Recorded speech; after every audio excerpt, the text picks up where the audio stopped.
Wabarakatuh. Waalaikumsalam warahmatullahi wabarakatuh. Ayo udah ditanya nih. Alhamdulillah. Alhamdulillah wa nasta'inu wa nastaghfiruh wa na'udzu billahi min syururi anfusina wa min sayyiati a'malina. May yahdihillahu fala mudilla lahu wa may yudlil fala hadiya lahu. Amma ba'du. Teman-teman sekalian, malam ini yang berbahagia, selamat datang di acara yang kita bangga-banggakan, acara yang mendefinisikan ganda mulia. Talent Focus Reading Club. Jadi setelah beberapa waktu kita libur dari kegiatan ini, akhirnya kita mulai lagi. Buku yang kita bahas itu buku yang sempat saya baca waktu itu ada di bulan, mungkin 2 bulan atau 3 bulan sebelum Ramadan ya, lupa. Judul bukunya seperti yang bisa dilihat, Stolen Focus, Johann Hari ini. Nah, buku ini yang nulis orang ini, kalau fotonya burem mirip Kang Farid ya.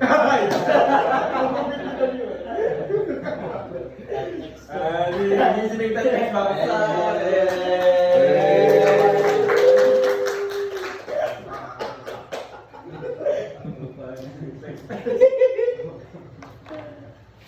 Tapi bukan, namanya Johann Hari. Nah, bukunya itu punya judul panjang, Stolen Focus, Why You Can Pay Attention and How to Think Deeply Again. Jadi dari judulnya bisa dilihat bahwa fokus daripada buku ini itu tentang teman-teman di sini kayaknya lumayan familiar dengan istilah yang sering muncul di media sosial belakangan, namanya rentang perhatian atau attention span. Ada yang belum pernah mendengar istilah ini? Belum tahu. Orang-orang apalagi konten-konten mengenai, biasanya konten-konten mengenai semi parenting begitu ya, ngomong soal attention span, rentang perhatian. Nah, ini ngomong soal itu. Kenapa kamu nggak bisa memberi perhatian dan bagaimana cara untuk berpikir secara mendalam lagi. Terbitan Gramedia Pustaka Utama, bukunya itu New York Times bestseller. Aku nggak tahu apakah Gramedia punya kebiasaan menerbitkan buku New York Times bestseller, tapi itu kayaknya cara mudah untuk menerbitkan buku yang laku ya. Tapi isinya memang bagus ya. Kalau di terbitan aslinya tahun 2022, tapi di Indonesia 2023, setahun setelahnya. Nah, pengenalan sedikit ke buku ini. Buku ini itu ngomong tentang hilangnya fokus. Tapi aku perlu tandaskan yang menarik itu dia berkali-kali refer bukan hanya tentang hilangnya fokus as an individual, tapi as an society dan masyarakat atau masyarakat. Nah, argumennya adalah karena judul bukunya juga Stolen Focus. Jadi fokus kita itu bukan hilang karena kita sendiri, tapi dicuri. Stolen itu kan tercuri. Nah, menurut orang yang menulis buku ini, si Johann Hari, penyebabnya itu ada 12. Nah, penyebab ini itu bermacam-macam jenisnya. Ada yang problemnya itu penyelesaiannya pasti harus butuh individual. Ada yang problemnya sangat sistemik dan nggak bisa ngapa-ngapain kecuali perubahan yang reformatif masyarakat. Oke. Ini aku akan menggunakan banyak kata kunci ini berkali-kali. Buku ini membahas kehilangan fokus sebagai krisis sistemik. Fokus tidak hilang tapi dicuri oleh banyak faktor, menggabungkan penelitian ilmiah dengan gaya bercerita naratif. Daftar isi buku. Sebentar aja. Ada penyebabnya ada 12 menurut dia yang dia tulis ya. Penyebab pertama, meningkatnya kecepatan pengalihan dan penyaringan. Ini lihat sendiri. Nah, teman-teman disclaimer di awal, aku menemui diriku susah untuk merangkai keseluruhan isi bukunya. Jadi Stolen Focus Stolen Focus betul. Jadi aku nggak akan nganu semua, aku cuma 3 bab saja dari 12. Bab yang akan aku bawa di sini adalah cuma bab pertama dan bab ke-6 dan bab bawahnya, bab ke-7. Munculnya teknologi yang dapat melacak dan memanipulasi itu. Daftar isi bukunya. Nah, tapi dari daftar isi bukunya paling nggak tahu lah ya kalau yang 12 yang dia maksud itu ada semacam lumpuhnya keadaan mengalir kita, munculnya kelelahan fisik dan mental, tumbangnya membaca yang berkelanjutan. Jadi dia menghubung-hubungkan faktor budaya membaca kita tuh dari waktu ke waktu menjadi semakin buruk. Habis itu kita itu letih secara fisik dan mental, dan lain-lain itu dihubungkan dengan bagaimana kita itu semakin hancur di depan layar kita, semakin hancur di depan kesibukan kita untuk memberikan fokus. Habis itu tentang ini yang menarik juga, pola makan kita yang memburuk dan meningkatnya polusi. Itu nggak dibawa di sini. Meningkatnya ADHD dan bagaimana kita menanggapinya, pengumpulan anak-anak kita baik secara fisik maupun psikologis. Nah, ini menarik karena ini tipikal buku-buku self improvement dan New York Times bestseller itu adalah gaya penulisannya naratif. Kayak orangnya so asik ngobrol sendiri ya, cuma enak dibaca. Nah, karena gayanya naratif, artinya kan nggak yang penelitian ilmiah begitu kan, tapi dia mencantumkan website yang belum pernah diakses, tapi dia ngomong isinya adalah artikel-artikel yang dia kutip. Nah, krisis perhatian, rusaknya kemampuan fokus, defisit fokus span, dan bahasa-bahasa lain. Pertanyaan, separah apa sih fenomena ini? Dan apa bukti bahwa fenomena ini ada? Nah, menyoal apa buktinya, artinya kan kita kan berangkat dari menihilkan bahwa fenomena ini ada. Kita menihilkan bahwa fokus kita baik-baik saja kok sebetulnya gitu. Kita mau ngomong begitu. Kalau nggak setuju maksudnya. Tapi di ruangan ini misal, teman-teman ada nggak yang nggak setuju kalau dikatakan bahwa fokus kita sebagai diri kita sendiri atau fokus kita sebagai komunal, paling tidak komunal sepondok lah ya, itu memburuk.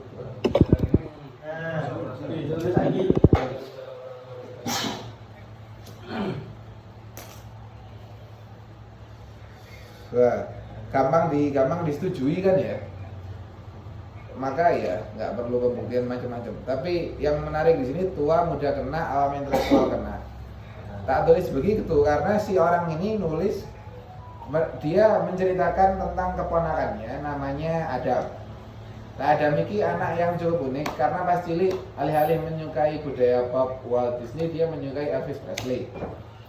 Ya kan? Elvis Presley sing itu. Nah, Elvis Presley habis itu ketika masih kecil dia kan omnya ya. Dia akhirnya sampai pada titik ditodong untuk ngajak si Adam ke Amerika karena orangnya orang England, London dia. Untuk datang ke museumnya Elvis Presley. Ada museumnya Elvis Presley itu rumahnya dulu namanya Graceland. Nah, ketika sudah gede, dunia sudah punya teknologi. Nah, si Adam ini jatuhnya adalah anak yang terpaku dan terikat ke gawainya. Sampai dia lali bahwa dia itu sebetulnya punya deep down adalah anak kecil yang gembira dan lain-lain dan suka Elvis Presley. Nah, tapi gara-gara si Johan Hari ini kayaknya juga mulai resah. Dan ini mengawali pengembaraannya untuk menulis buku ini tentang media sosial dan lain-lain, tentang gawai. Akhirnya, ayo kita nekat, kita berangkat ke Amerika, kita lihat Elvis. Tapi buatlah komitmen ke dirimu sendiri, aku nggak mau melihat dirimu menghabiskan sepanjang waktu menggunakan gawai kecuali malam hari. Akhirnya berangkat ke Amerika. Tapi semenjak turun dari bandara, yang terjadi adalah ya Adam pegang HP. Nah, dari situ orang si Johan Hari ini mulai nulis tentang ini. Nah, faktor sistemik ini nggak hanya karena usia, bahwa si Adam ini kecil dan tidak punya tanggung jawab kepada dirinya sendiri, enggak.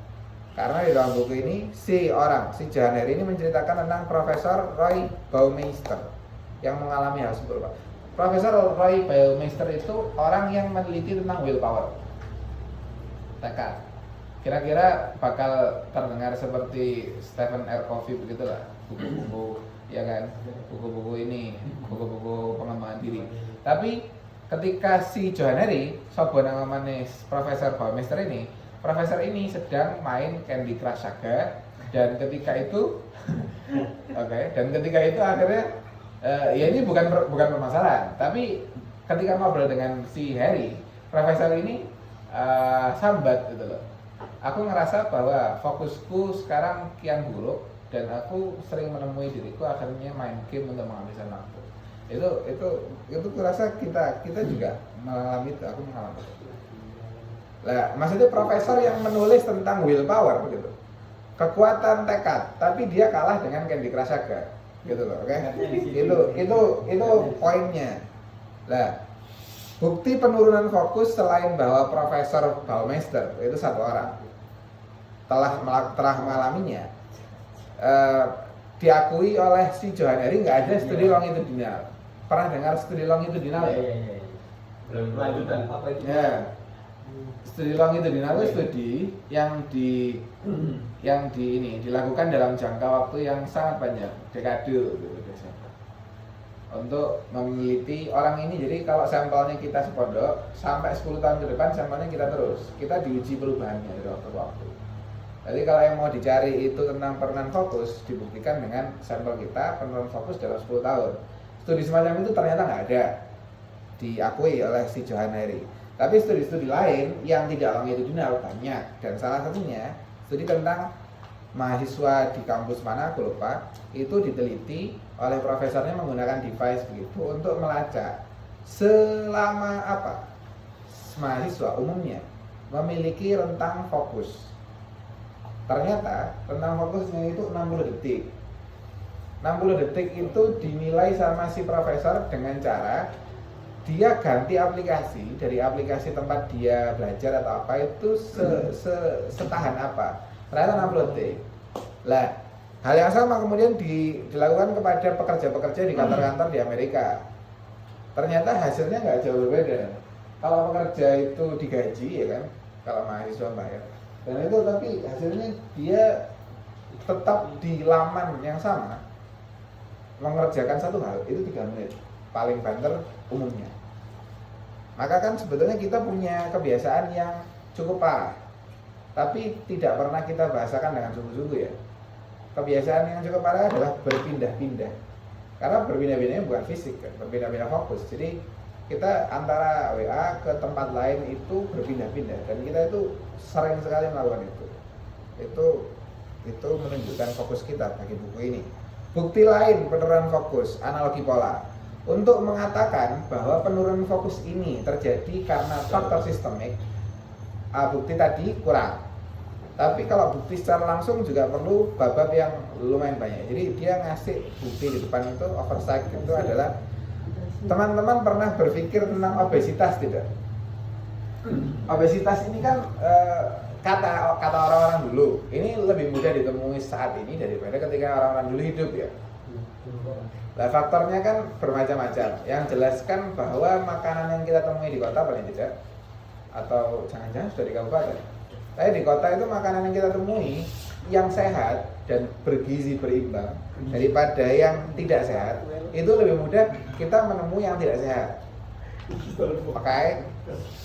Ditambah lagi dengan bahwa kita itu nggak punya budaya jalan kaki, budaya olahraga kita juga ya kita olahraga renang kolam gaji, ya maksudnya nggak sebagus itu gitu. Itu berpilih-pilih dan berkawin-kawin dengan hal lain, kapitalisme 9 to 5 dan lain-lain duduk sepanjang waktu sehingga menjadikan orang-orang obesitas. Belum lagi soal gula. Lah, hilangnya fokus itu juga mirip-mirip, tapi yang penyebab utama di sini adalah tentu hilangnya fokus itu disebabkan oleh satu ini, dan ini diproduksi oleh yang dinamai di buku ini atau disebut di buku ini dengan big tech company, perusahaan teknologi gede seperti Meta dan lain-lain, Google, berkawin dengan kapitalisme, berkawin dengan konsumerisme kita. Bisa dibayangkan bahwa kita nyekel iki nek jero kene isine iklan kabeh, duwe ya dewi per belum ada satu dasar reksa sudah di dalam sini uang kita. Kan belum ada 1 tahun, 10 tahun uang di dalam sini. Ya, sekitar. Iya kan? Ya, Habis itu jadi segala hal itu menjadi mudah dan itu menjadikan kita terpaku di sini, semakin kacau fokusnya. Lah kalau kita, lah ini mulai menarik. Kalau kita melihat tadi permasalahan, biasanya kalau berburu-buru kita lari ke solusi yang timbul adalah oh kita membersihkan diri dari internet, kita hapus Instagramnya. Kita nggak berani menghapus WA, ya kan?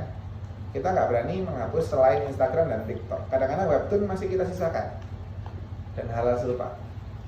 Atau kalau orang yang lebih ekstrim, HP-nya ditinggal dan nggak dipegang, kecuali hanya laptop, karena dianggap laptop lebih mengantarkan kepada produktivitas dan dia kebutuhannya kerja. Tapi emang iya, gitu kan? Nah, buku ini argumen utama dari awal sampai akhir menyoal solusi tentang wabah ini itu adalah solusi individual itu doesn't work, nggak bisa tapi temporal, bahwa kita akan nggak terganggu, kita akan tenang karena kita nggak lihat berita-berita buruk tentang negeri ini terus menerus. Tapi kan ketika kita pegang lagi, kita lihat lagi. Nah, menarik, masalah sistemis perlu solusi sistemis dan kolektif. Mendorong penyelesaian masalah sistemik kepada kekuatan individu bukan hanya terbukti gagal, namun menyebabkan anomali lain. Nah ini, anomali lain yang disebabkan kalau orang-orang memaksa bahwa masalah ini, masalah anak kecil kok dolan HP tok, atau mahasiswa senengannya nge-game tok, atau apapun lah. Itu akhirnya yang dia ngomong, iya aja HP terus begitu ya. Yang disalahkan pengguna gitu. Kalau masalah ini sistemik, menyalahkan pengguna itu tidak rasional. Dan ketidakrasionalan ini seringkali kemudian kalau gagal dilakukan, gagal menahan diri dari malah menggunakan gawai dengan lebih bijaksana, yang disalahkan yang penggunanya itu. Nah, ketika orang-orang ngerasa bahwa solusi gagal, yang timbul dari perasaan apa? Kamu melihat solusi, tapi kamu gagal menjalankannya. Yang timbul apa? Rasa nggak enak. Iya ya, aku ngerti loh padahal. Iki mau kudu ngene loh. Tapi gagal. Akhirnya perasaannya nggak enak. Perasaannya terbebani karena gagal. Lah itu menimbulkan apa yang namanya optimisme yang kejam. Bahwa bahasanya si penerjemah itu optimisme yang kejam. Bahwa ini bisa ditangani oleh individu, ternyata nggak bisa. Lanjut. Mengapa memahami tentang hal fokus tolerant ini menarik dan penting? Satu, menurut buku ini, kehidupan yang bermakna itu membutuhkan fokus yang cukup. Karena kalau kata Fakultas Usuluddin, mata kuliah sosiologi pengetahuan atau apa aku lupa, itu manusia itu, Weber ini ya, simbolisme agama. Manusia itu hidup dalam pintalan makna yang dia buat sendiri. Maka sebetulnya apapun bentuk fisik yang sedang kita jalani, apakah itu HP atau apa, yang penting bagi kita itu makna yang kita persepsikan dari itu. Lah kalau fokus kita untuk meresapi makna atau memahami sesuatu itu buruk, maka kualitas kehidupan kita juga ikut buruk. Oke? Lah habis itu kenapa ini penting? Studi butuh 23 menit untuk kembali kepada fokus setelah terganggu. Teman-teman pernah tidak mengalami, aku nggak tahu kapan terakhir aku fokus ya. 1 minggu ini aku nggak bisa fokus sama sekali kecuali siang. Tapi ketika teman-teman berada dalam fokus, ini aku nggak tahu kita masih punya atau enggak ya. Karena rasanya aku nggak ngerasa ada such thing as fokus kecuali ketika HP-nya tak silent beneran. Atau karena ketika ada notifikasi itu rasanya kayak kita sedang nggak benar-benar apa ya? Kalau bahasa buku ini tuh mengalir di dalam pengalaman. Jadi mengalir di dalam pengalaman itu sampai ngerasa either waktunya jadi terasa cepat sekali karena dilalui dengan fokus, atau terasa lambat sekali karena dilalui dengan fokus. Itu mengalir dalam pengalaman. Oh, udah lama nggak merasakan seperti itu karena notifikasi dan lain-lain, dan notifikasi punya cara yang semakin canggih dari hari ke hari. Kemarin cuma bunyi, sekarang getar. Sekarang ada lampunya kalau nyala. Besok ada lampunya bahkan ketika nyala. Ya kan, notifikasi kan semakin canggih. Dan HP-HP yang semakin canggih itu membisakan pengguna mendapat fitur yang sebetulnya mengakses kesadaran dia untuk bertahan dari distraksi. Jadi kita dibilang, oh ini edge screen karena nanti maunya di pucuk ini layarnya, nanti kalau ada WA nanti ini jadi hijau nih. Tapi itu meretas kita orang punya ketahanan untuk tidak membuka HP. Maka sebenarnya kita mengeluarkan uang, kalau bahasanya buku ini menggunakan alat buku ini, kita mengeluarkan uang untuk dikalahkan oleh teknologi bermodal tinggi ini. James William itu penulis nggak tahu aku, tapi dia bawa dia. Fokus itu syarat penting untuk kerja apapun, karena ya kerja itu kalau mekanistik iyalah nggak perlu fokus. Kita tahu hal oke. Tapi kerja yang untuk problem solve itu kita perlu fokus. Dan kalau fokusnya buruk, akhirnya kualitas kita untuk melakukan hal itu pun buruk. Bagian kedua, mengapa ini penting? Kehancuran fokus itu adalah kegagalan menghadapi masalah zona. Kenapa kok sekelebay itu? Karena contoh menarik di sini itu adalah, jadi suatu masa itu ada cat timbal, teman-teman, populer di Amerika. Ya, Amerika itu lagi populer salah satu cat, orang-orang mengecat rumah pakai cat yang mengandung timbal. Ternyata timbal ini berbahaya untuk paru-paru. Nah, orang-orang secara kolektif, secara masyarakat waktu itu mengetahui hal itu meresponnya dengan cepat, sehingga ada undang-undang atau peraturan di Amerika lah yang melarang apapun timbal kok ada di produk yang dikonsumsi oleh publik, digunakan oleh publik.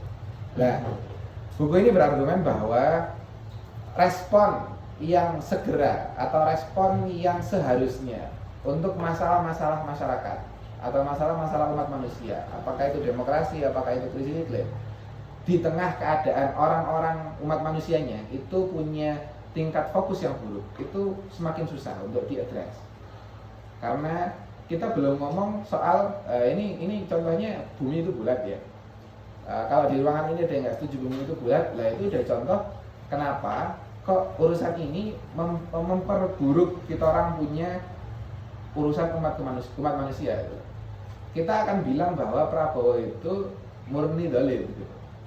Karena segalanya, karena Gibran di dalamnya, karena apa? Tapi kita akan berdebat begitu. Karena isi HP kita yang adalah tempat kita mendapatkan informasi itu berbeda dengan isi HP orang yang tidak percaya dengan kita. Ya, pada sama-sama HP. Tapi algoritmanya bilang begitu. Karena hoax, karena orang buat konten dan lain-lain.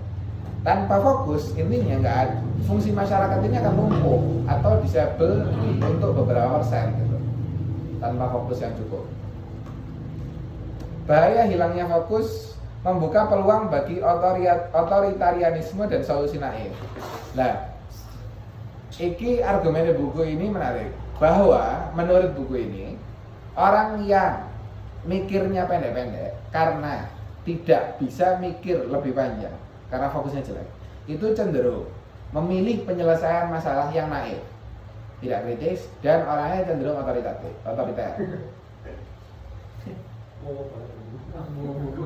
Itu ya, melumpuhkan kemampuan manusia sebagai individu dan masyarakat.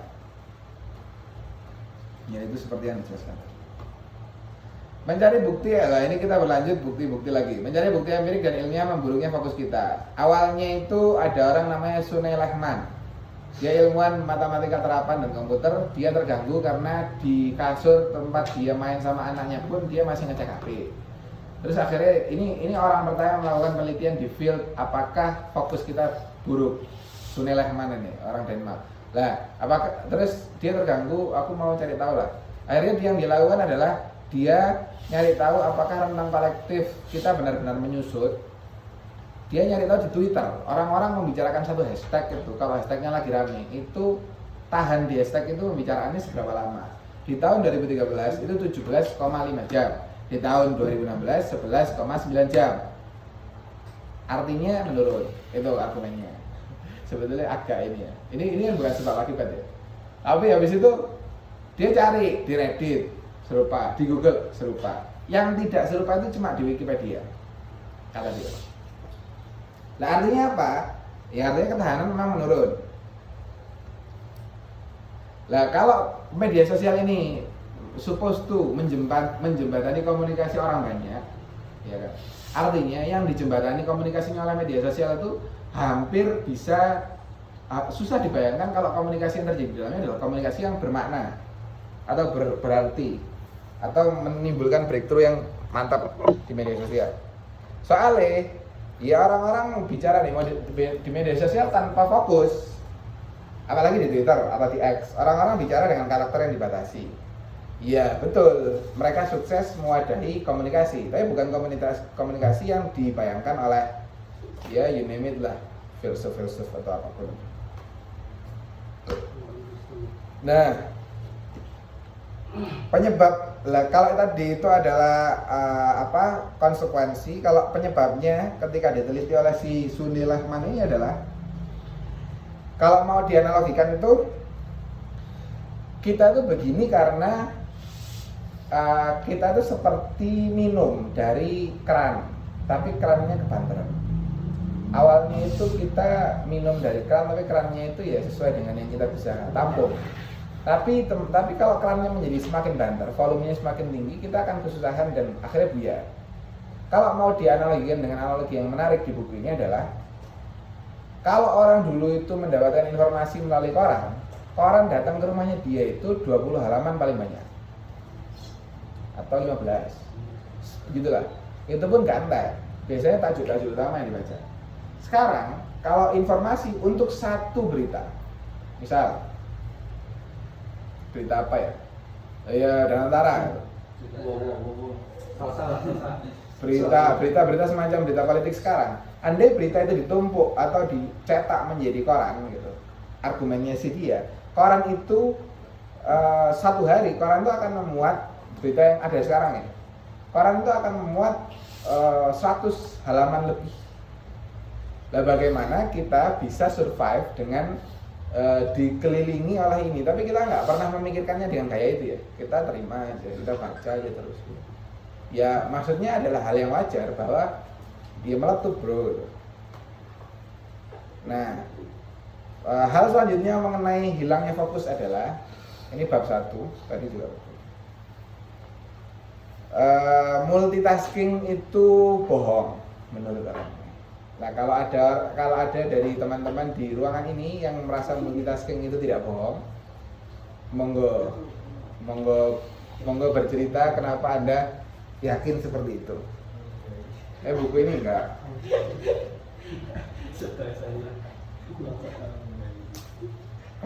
Apa multitasking bagi orang Anda?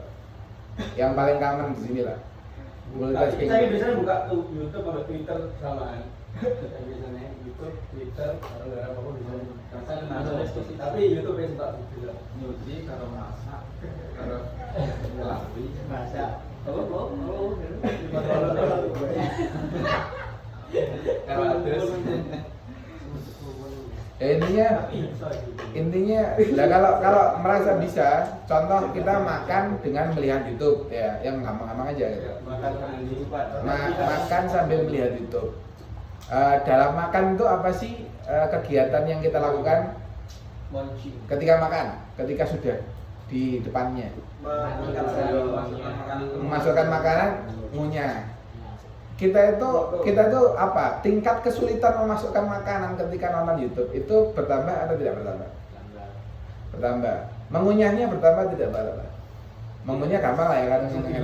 Lah sebetulnya itu gitu loh. Jadi dia mau berargumen seperti itu, bahwa nyendok itu menjadi semakin susah. Dan akhirnya kita gara-gara ya kalau kita nggak sedang lihat YouTube, mungkin kendala kita adalah ngelamun gitu ketika makan. Kendala kita ngelamun. Akhirnya kita kelupaan makan kerupuk. Ya kan? Kendala kita ngelamun. Ketika ngelamun kan kita hilang dari lamunan, habis itu balik ke ini kan gampang.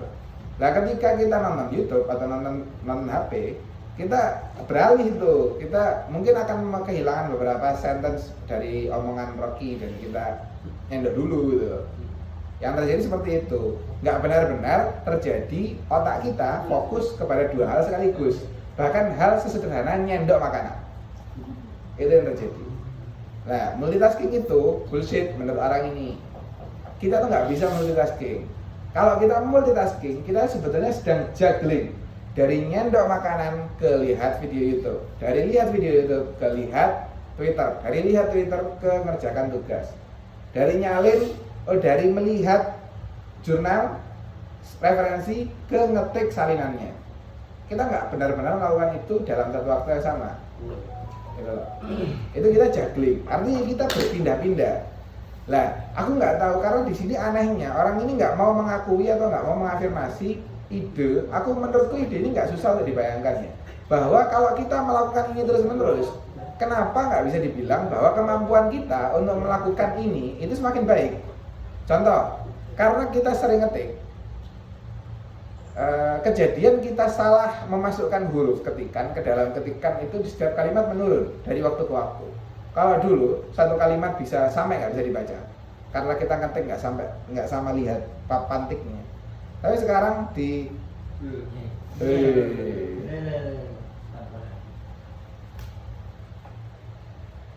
tapi sekarang di ketikan kita itu menurun gitu. Yang salah satu, yang salah cuma dua huruf atau satu huruf. Kan artinya kita lebih baik dari sebelumnya. Tapi di buku ini nggak diakui hal seperti itu. Kalian tahu nggak tahu?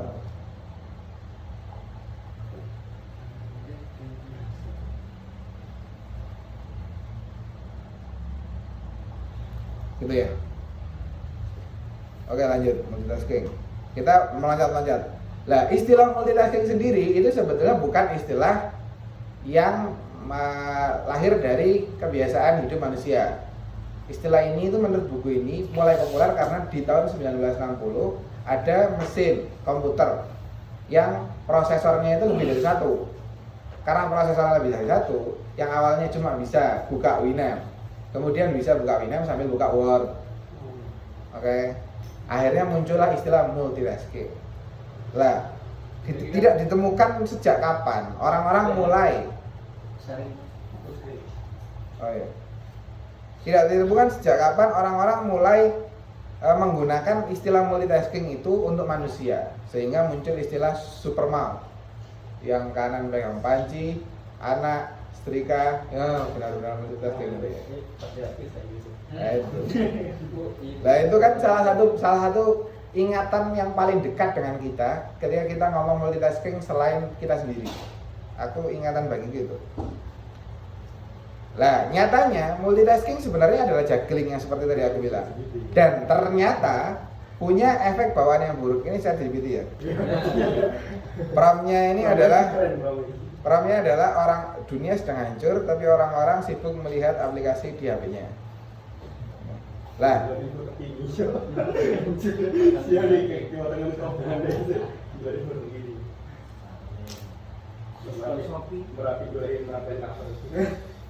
Lah efek buruknya itu ternyata ada teman-teman dari kebiasaan multitasking yang aku nggak tahu kurang benar atau gimana. Efeknya satu, switch cost effects. Setiap kita switch, kita juggling. Ini sorry ya typo. Ketika kita juggling itu kita punya cost, punya harga. Harganya adalah kita kehilangan fokus untuk yang kita tinggalkan dan kita balik lagi.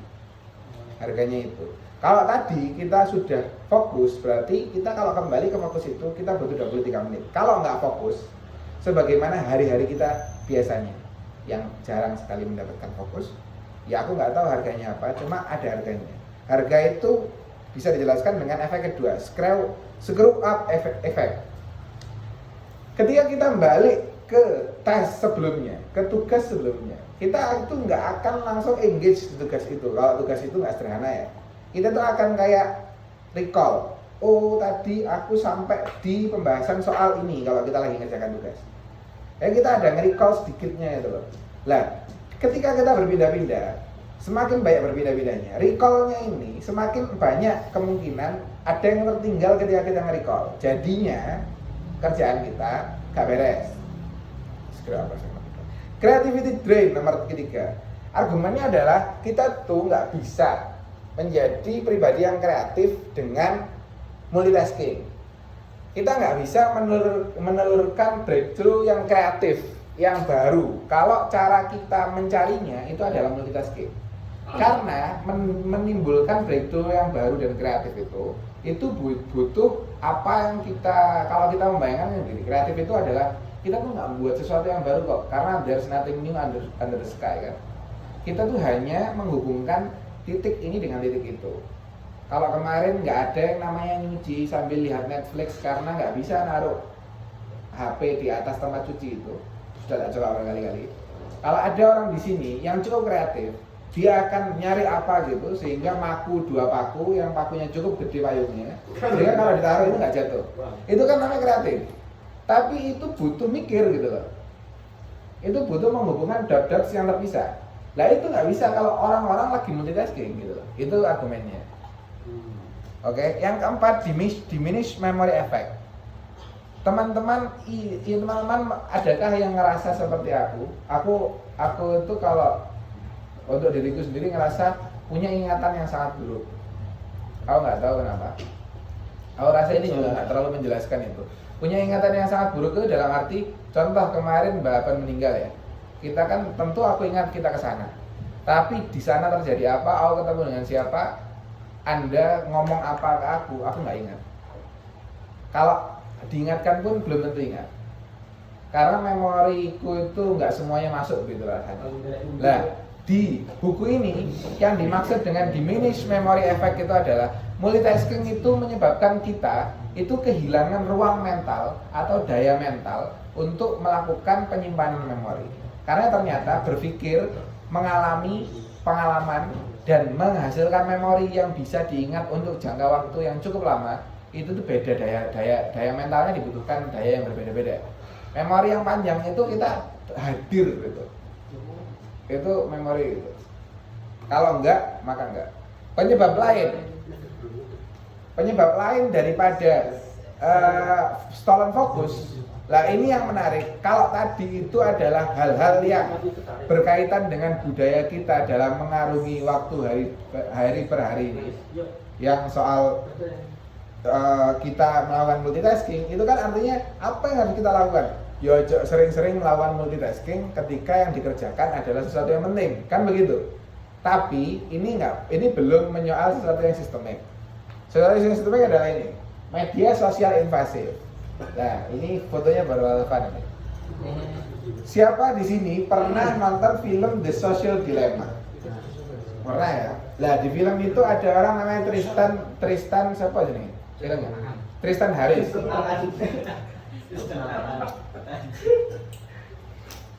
Tristan Harris itu mirip ambek wong sing nyanyi Sarah Sarah Potran. Sarah Bareilles itu. Sarah Bareilles. Sing nyanyi ambek siapa? John. Nah itu mirip orangnya. Nah Tristan Harris ini dulu kerja di Google. Oke, ya dia pinter coding lah. Dia adalah orang yang menemukan Instagram itu ada 3. Tapi yang jadi founder yang dikenal sama masyarakat luas itu 2. Karena orang ini, salah satunya Tristan ini, gur ngewangi gawe kode. Terus gak juga kredit dari ewangane kuwi. Tapi dia salah satunya. Lah dia pernah kerja di Google tapi keluar karena alasannya dia ngerasa big tech company dan media sosial itu invasif. Gimana mereka mendapatkan keuntungan? Pikirkan ini, bagaimana mereka mendapatkan keuntungan kalau mereka gratis, ya kan? Ada yang udah pernah kepikiran? Ada yang mereka pikiran? Investasi itu, itu yang dijual datanya. Terus Jangan ngomong jawabannya dulu. Ada yang belum pernah kepikiran sama sekali? Saat ini? Ada yang belum pernah kepikiran? Mending buat takoni, gue kepikiran ra oleh ngomong. Aku kepikiran. Oh, misalkan. Alright. Apa hasil pikiranmu? Kita langsung tanya karena ini Herjun bro. Apa hasil pikiranmu ketika memikirkan ini? Kan gratis. Kepriye kok iso sugih? Gratis ya, Cok. Kan suami Shut up, fuck up. Uang dari kan gratis disediakan, berarti ada uang. Uang dong. Mikirmu terasa. Tahu mikir ya? Pernah. Ada yang belum? Kang Farid pernah memikirkan ini, Kang Farid? Udah ya? Tapi hasil pikiran ketika memikirkan itu Twitter ya, pasalnya flashback Iklan ya mas. iklan ya? Lah, Kang Yusuf tadi ngomong penjualan data. Lah, dua hal itu teman-teman, itu dikonfirmasi di buku ini. Dan orang yang nulis buku ini itu sobo nang Silicon Valley untuk mengkonfirmasi bahwa data kita memang dijual. Tapi film Social Dilemma kan menceritakan itu ya. Dia kan ono scene di mana ada boneka dari hologram yang serupa dengan orang. Kemudian bonekanya diketahui, oh ini namanya Aan. Aan ini dia memasukkan alamat sini, dia orang Indonesia. Dia itu konten-kontennya dia menggunakan sarung, maka dia santri, maka dia Islam tradisionalis, maka produk yang dibutuhkan itu adalah air ruqyah, makanya ini banyak dan profil tentang diri Aan ini itu diprogram dan disimpan oleh big tech company dengan sungguh-sungguh. Nah, profil ini dijual ke orang yang punya produk yang berkesesuaian dengan profil Aan, produk yang cocok dengan Aan. Casing HP iPhone sudah datang belum di HP-mu? Di HP-mu iklan casing iPhone sudah datang belum? Nah, Motif ya. aha itu kan. Lebih jadi ya ini. Foto berarti. Ini pengen beli jeruk buka apa? Oh, ini. Kan kita buka ya.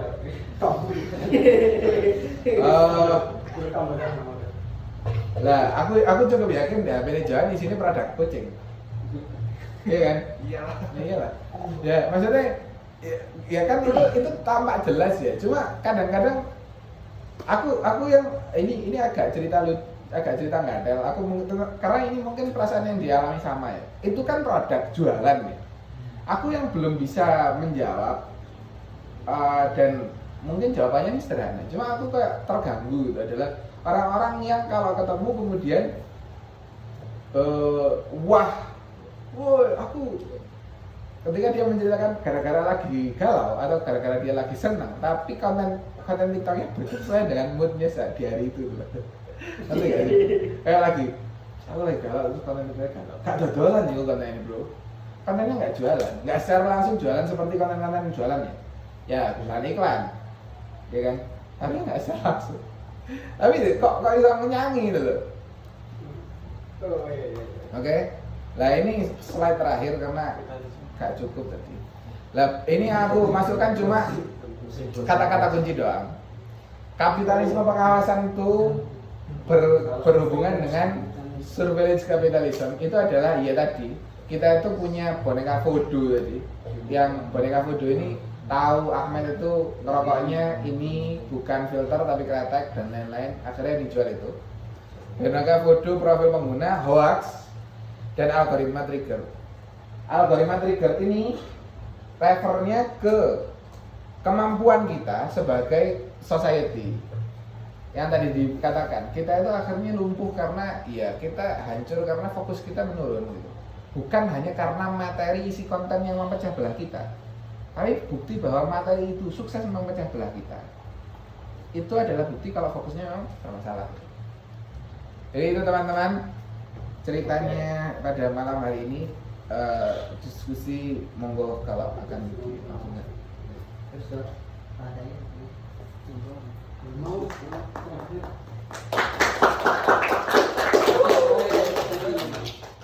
Audiens iya, tanya jawab bro, tanya jawab saya aneh.